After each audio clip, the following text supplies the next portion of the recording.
Hi there. Welcome to Leaders Lens. I am Ashley Martin, CEO of Leadership Lady. We are here having another remarkable conversation with another incredible and remarkable leader. Today, I have here with me Sean Banks, owner of Sell with Sean Banks. I am excited to get into all that is in store about all things sales, all things Sean Banks with you all. I think you're going to learn a lot, and I think you are going to be pleasantly surprised. I know I was. I was. Sean and I met at a networking event, and I was pleasantly surprised. There is more than meets the eye here. And so get ready. If you have questions about sales, you have questions about life, you like, you love wisdom and advice, get ready to take some notes because you're in for a treat. Hi, Sean. Welcome.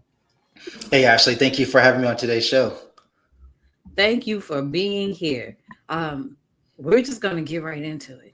How did you land Yeah, in the vast world that is sales or the current work that you are doing right now? sure. So, to be honest with you, I never thought I would see myself in sales, to be honest, as I'm very introverted, just to let you know. It takes me a while to actually come out of my shell. But I actually started in sales back in, I want to say, this is like 20, I want to say 2015. I was actually an intern at a radio station. I was working at Hot 91, which was based on Norfolk State's campus. And I was a sales rep selling commercial spots to local businesses in the area that wanted to advertise like through the radio station. So I was going business to business, actually talking to them about, hey, how can we help get your business like on the radio so you can get more customers? So that was the start of my sales career. It was no formal coaching provided to me as an intern at that time, but it definitely gave me some real insight and it helped me get out my shell when meeting businesses and actually shaking hands with business owners and just talking to them about the value that I could provide to them by getting them on the radio. So that's where my sales career started. And then from there, I went and worked for a third party company based off of Smart Circle, where I was selling products in different retailers such as Walmart, Sam's Club. And all of these products I was selling was actually products that are coming off of Shark Tank.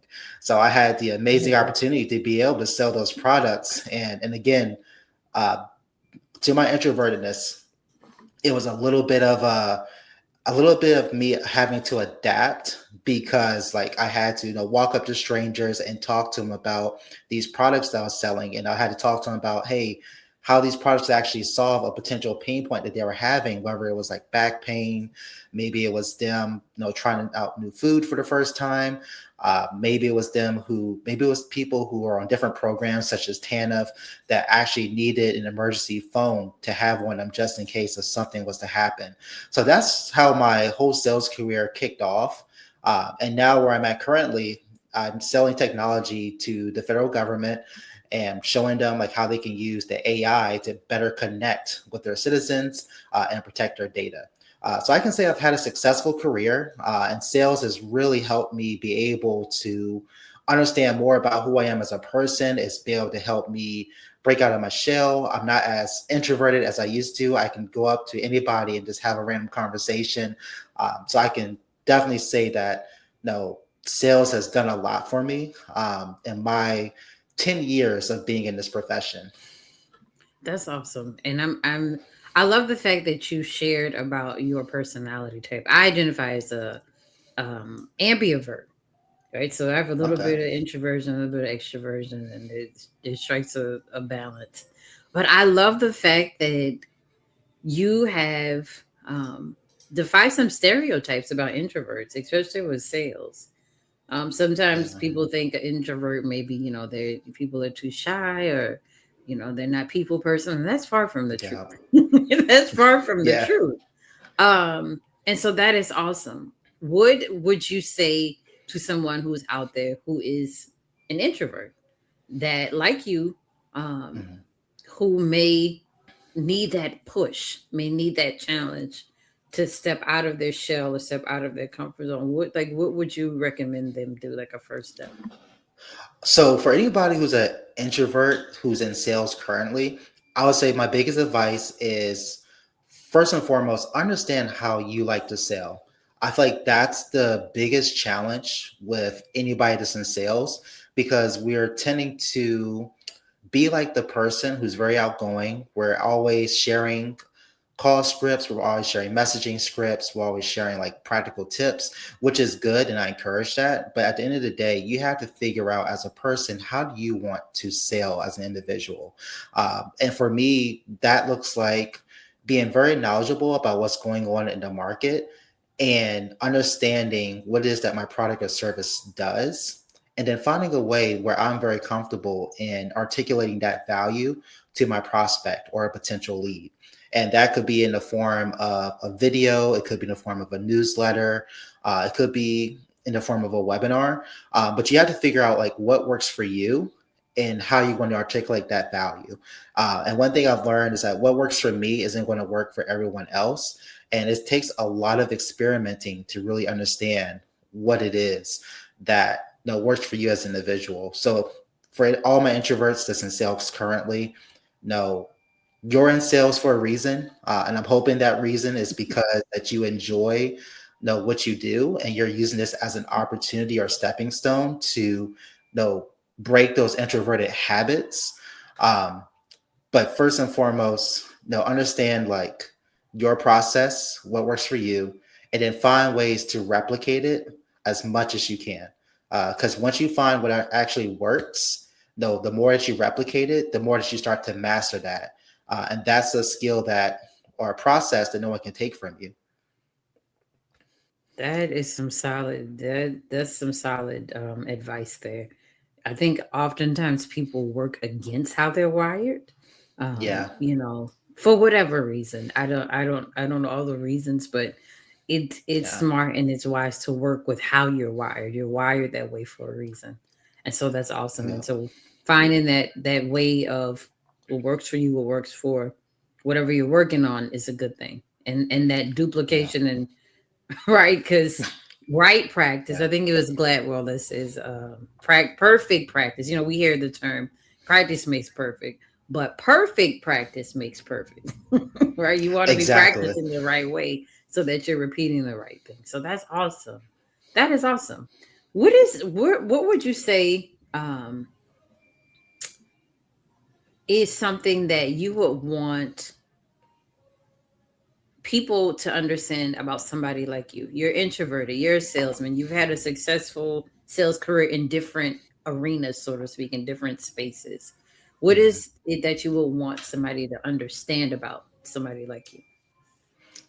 Um, I think the biggest thing that I want people to understand about me is, I would just say that for me, like you said, I've been in different arenas. I've seen a lot of different sales cultures. But one thing about me is that I'm very empathetic. I'm very like understanding as a person, and I think that's why I'm able to connect with a lot of different people. Um, and because like I have seen a lot of these different sales cultures, because I've been in a lot of different arenas and I work with a lot of different people, I can really speak and really guide people on how they need to kind of maneuver in this world of sales now. Um, and a lot of times we see it happening across a lot of different sectors. We see AI coming in, and Mhm. I wouldn't say it's disrupting the sales field per se. It is doing a little bit of disruption, but I see AI as a way of where it's going to enhance how we show up as salespeople today. And because there's so much AI out there, a lot of our customers, or pretty much, they won't know like what's real and what's fake, and that's really going to drive a lot more of the need to be in person and meeting people face to face and actually shaking hands. So if you're a salesperson in today's world, um, no, I would say definitely get in the habit of being able to meet people face to face and have those conversations, which means you're going to have to do a little bit of the extra legwork, which means like doing your research, understanding what matters to the customer or the prospect at the time, and also being able to just share your story, because nowadays people want to understand like where you come from, Where did you get started? It's pretty much the same questions you're asking me today. Like, how can you take your story and just align it to what you're selling? And a lot of times I see this a lot where people are just selling a product or service because it's trending and are doing it for the money. Nowadays you can't be selling any old thing just for the money. You have to sell because your values match what the company that you're selling for, and you actually got to believe in the product or service that you're selling. Like, you got to believe that is actually going to help solve the pain points for whoever you're trying to sell to. Um, and I feel like that's what's really going to, I feel like that's really what's going to make you successful as a salesperson today. But I know that I went off on a tangent about what it is that you got to understand about me. But hopefully, like in that advice, like that I just gave, it just shows you that, based on my experience, I've sold a lot of things. I've talked to a lot of people. I've closed a lot of deals, made a lot of money. Um, but it just didn't come, no, with, like you said, without practice. It didn't come because I wasn't thrown into the fire. There's a lot of obstacles that I had to overcome in order to get to like where I am today. Yeah, that's awesome. I mean, that's awesome. You said some key skills that I think are important for all human beings to have: empathy, right? Yeah, Being able to listen, um, being able to align your values with what it is that you're doing is extremely important. Otherwise you're just kind of out here, or people are out there just doing whatever. But that values alignment is very important in this day it's and age. critical. It's major. Like it's extremely important. I think it's called, in some spaces it's called conscious consumerism. People are Yeah, very conscious of where they're purchasing. They're conscious of where they're doing business, conscious of what they're buying. And it's different. But you also mentioned AI, because I think yeah, I think we've shifted from the fear of AI to hmm, the, okay, this is how this can help me, right? And this is how yeah, this can help my profession. And you know, hopefully for most people it's not taking over their jobs or their work, right? Because humans are humans. Humans can, we're humans. But yeah, hopefully, people are seeing it like you're seeing it as an enhancement, and not a replacement, right? yeah. And I definitely want to echo that because a lot of people, they've been, I would say, misusing AI. And I Mm, would say there's a lot of people out there that they've been, and I see with companies, they're using AI to do their cold calls now. They're using it to try to connect with customers, but it's not going to replace like the actual human to human touch or component that we bring. AI at the end of the day, it's still technology. It should be a tool that enhances how we show up or how we do our work today, but it should never replace how we how we interact with our customers, how we able to connect with them from the human lens.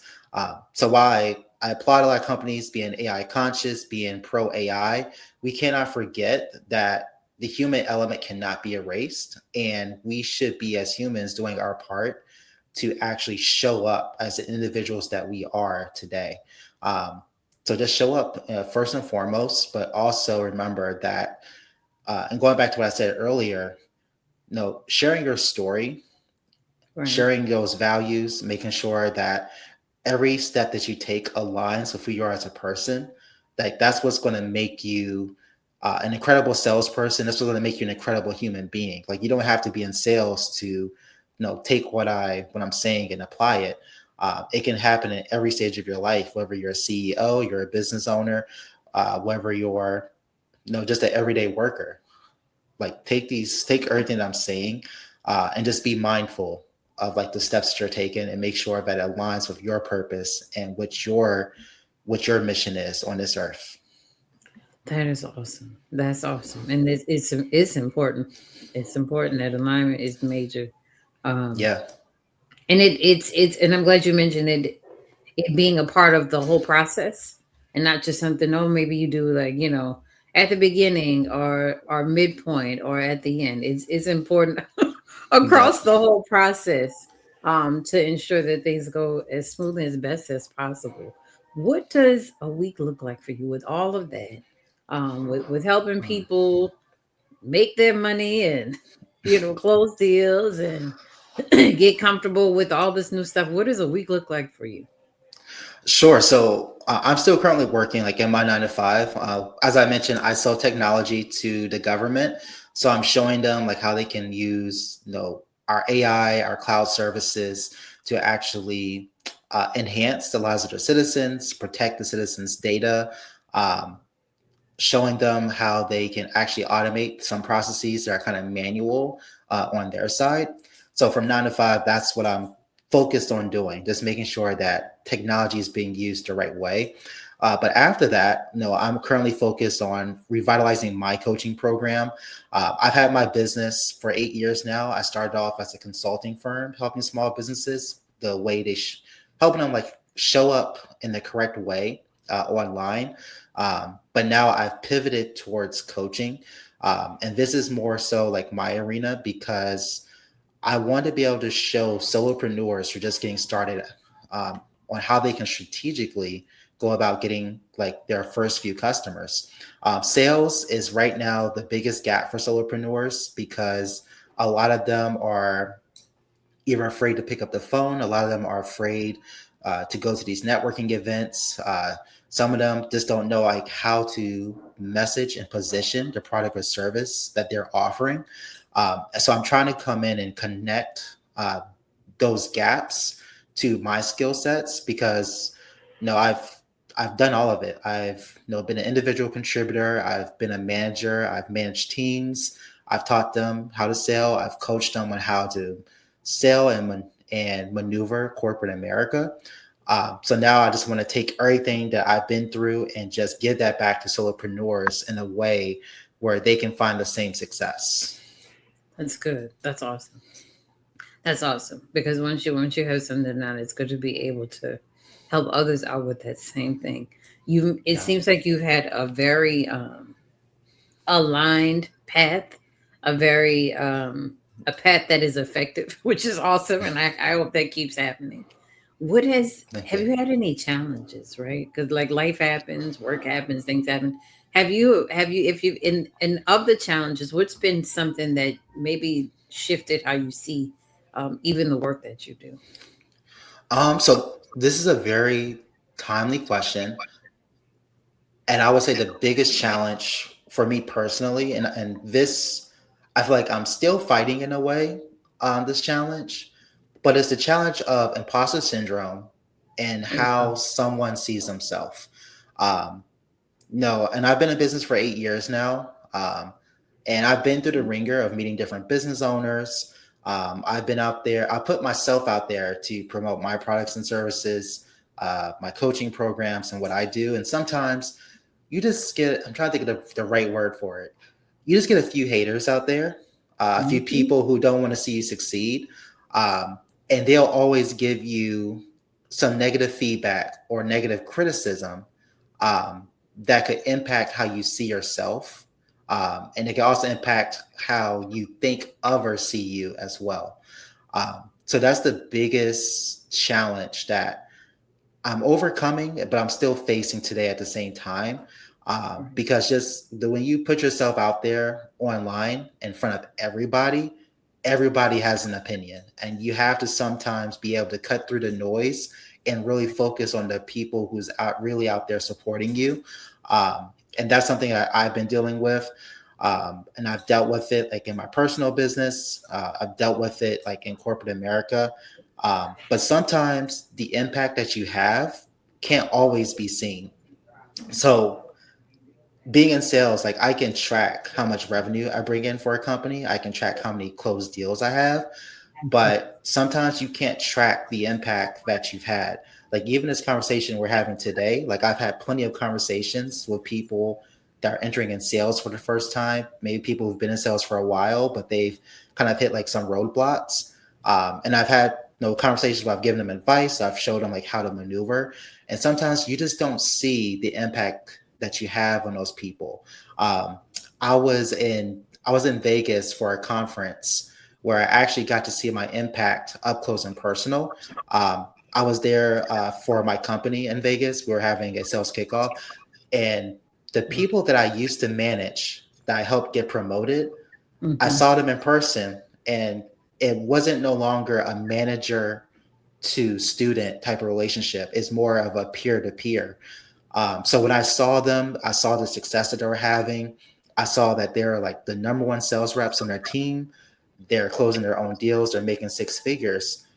To see that, like actually in front of me, for me, that was the most impact that I've had like my entire career at this tech company that I'm at, because you just don't you just don't see it every day. Like you see the numbers, which is good, but for me, sometimes you need to see that moral impact that you're having on someone. Um, and for again, like to see that and to see those people succeeding, it showed to me like my job that I did as a manager to make sure that those people had the resources they need, they had the education to be able to survive in corporate America and maneuver their careers. It just showed to me like everything I did really paid off. Um, so Yeah. to anybody that's dealing with imposter syndrome, to anybody that's doubting themselves, no, just don't look for the outcomes that are black and white, such as revenue, closed deals, and customers. Look for those things that you can't necessarily see, which is your impact. Um, maybe it's a customer that writes you a really good recommendation or referral. No, look for things like that because those are the messages that sometimes that we all need to see and hear to tell us that hey, we're going in the right direction. Keep going. That's awesome, Sean. That is awesome, and it timely, awesome, and nail on the head because you need to see that those, what do they say? The vanity metrics and their sanity metrics comes out. That hey, I'm helping this. I'm helping these people. It's the stuff that sometimes you can put a word to or a term to, but you're really helping people um, Mhm. do well, and you're helping them thrive, and that is the business of leadership. That's the business of people development. That's the business of the a coach that I met, what she would call the heart cell. The heart cell. It's extremely important, and that's awesome. And that's awesome. And congratulations and kudos to you for doing that and noticing that and taking notice of that. That's very important to be able to like count your own receipts, and pat yourself on the Yeah. back. You're not just working aimlessly, and it's having a good effect out there. So that is awesome. You said a couple of things, and I hope you can add to this. I hope it's not too much to ask you. What three pieces of advice would you give to someone who looks up to you? So you've been in a manager role, you've led teams, you've coached teams, you've helped people get promoted. What are three pieces of advice that you would give someone who they want to grow or they look up to you? Um, I'll say the first and foremost advice is first and foremost, understand who you are as a person. And that means really understanding like your values and what really matters to you. And I feel like that identity piece is something that is so critical nowadays, whether you're in corporate America, whether you're a business owner, you really got to know like who you are because that's really going to guide you on the decisions that you're going to make. So that's the very first piece of advice I would give. The second one would be very intentional with every step that you take. So whatever decision you decide to move forward with, make sure that it aligns with who you are as a person and those values. Because it's so easy to make a decision that can easily take you outside of that. Um, and then the third piece of advice I would give you, or anybody out there, is again, celebrate the small wins because those small wins add up and they add up to like the bigger ones. Right. Right. Right. And something you mentioned before, giving yourself grace. Now I'm going to ask you a fun question. What is something you've always wanted to do or a place you've always wanted to go? That's a good question. Me and the wife, we were talking about this actually. She just got back from Italy and she loved it over there so much that she wants to go back. Um, and to be honest with you, I've I've never really been abroad myself. So there is some fear with going abroad for the first time, some fear of being on an airplane for a long period of time. But if I could go anywhere, like I definitely want to see Africa. Um, Mm. definitely want to see Spain and London. Those are my top three places that I do want to visit. Just because like I want to go back and see the motherland where we originally came from. Definitely want to go back and see, what the United Kingdom looks like. Um, and definitely I want to see Spain just because I spent 4 years like of Spanish. But I'm a big history nerd, so I always want to Mhm. go back and just see like where we originated, like as like the African American like race, like where we actually came from. And I just want to see like what the United Kingdom is. Cool. I've been to London before. You'll enjoy. But that was so long ago. It was like 25 years ago. Um, but I'm interested in going back. And I'm with you on Africa, and Spain is one of those maybe secondary places, but I'm open to visiting. But you will love it abroad. I think anybody should get out of their comfort zone and go see something different. Yeah, Go see something different. Go experience a different environment, different culture. You learn so much about people, and you learn about yourself. You learn about yeah. yourself, and you gain greater self-awareness. You So would be that is surprised at how affordable it is to go travel abroad. It's actually mhm. cheaper to go overseas than it is to travel here in the United States, which is kind of crazy. Isn't there something? But you're saying something because I'm thinking about a trip I went when I went to Jamaica. It was I think I went for under $1,000. I kid you not. I believe it. I think I I believe. went for under $1,000. So you can travel on a budget. You don't have to spend a whole bunch of money, but you have to budget for it and plan for it. But you can still have a good time. So that is awesome. Well, I hope you get to go on all those trips, and get to have an incredible time, and maybe look get some international sales. You're probably doing that already. Um, but that's Not yeah. yet. Not yet. Oh, Not it's yet. coming. It's gonna It's come though. coming. Yeah, that is coming. This has been good conversation, Sean. What is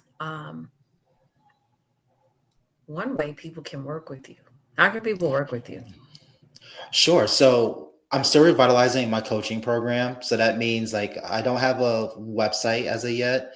I'm hoping to do a soft launch in either July or August. But the main way people can actually start working with me is first and foremost, visit my YouTube channel, which is shown up here on the screen. That YouTube channel has videos that I have showcased on, different or how can I say it? Different steps of the sales process. So I'm actually giving tips for anybody who's a solopreneur. Maybe you're in sales currently on like what you can do to actually get in front of your target audience. Maybe if you need to figure out who your target audience is, there's a lot of videos that I have on my channel about that. I have some videos where I actually on camera showing how I put together like my sales process and my messaging. Um, so that's a good place to start. If you need additional help, there's also a link on my YouTube page where you can schedule one-on-one time with me, and I can sit down with you and understand where you currently are today and try to help you figure out what you need to do tomorrow to get to whatever your goal is. Uh, so that's where I tell anyone to start. Other than that, I'm very heavily on LinkedIn. So feel free to connect with me up there. Search Sale with Sean Banks. You'll find my LinkedIn page. Um, I post a lot up there as far as sales tips, things to be mindful of, like as a solopreneur. And then outside of that, um, there on my YouTube page, I forgot to mention this. I am doing a series with a community called Virtually Structured. We're actually going to be on topic 2 of the series, which is crafting the pitch. It is actually tomorrow at 5 p.m. Central. So if you are available, definitely Go to my YouTube channel. You can find a link to sign up for that workshop on the YouTube page.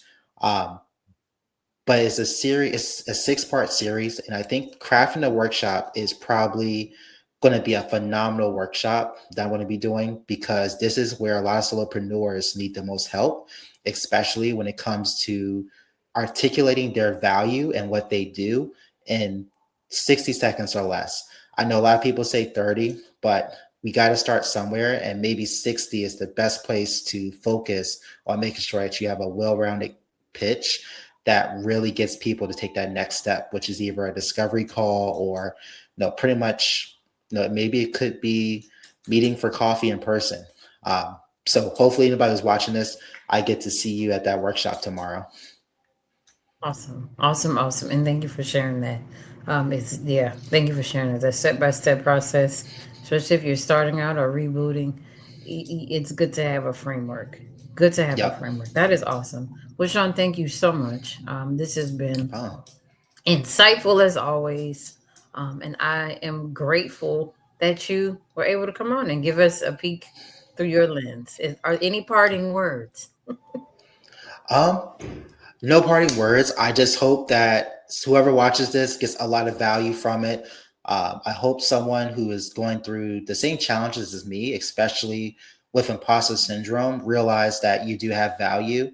Um, don't don't think your value comes from a spreadsheet. Don't think it comes from numbers or your position or title. Your value comes from the things that you can't see. And that's the conversations that you have every day with family, friends. It's the people that you help along your journey to get them like where they want to be. So just be mindful that your value is more than your than the company you work for or the business that you own. It's way deeper than that. Awesome, awesome, awesome, awesome. And we'll end on that note. That is awesome. Well, thank you guys. Thank you all for listening. And again, thank you, Sean, for being here. You all have a wonderful, wonderful day. Make sure you reach out. Bye bye. Thank you.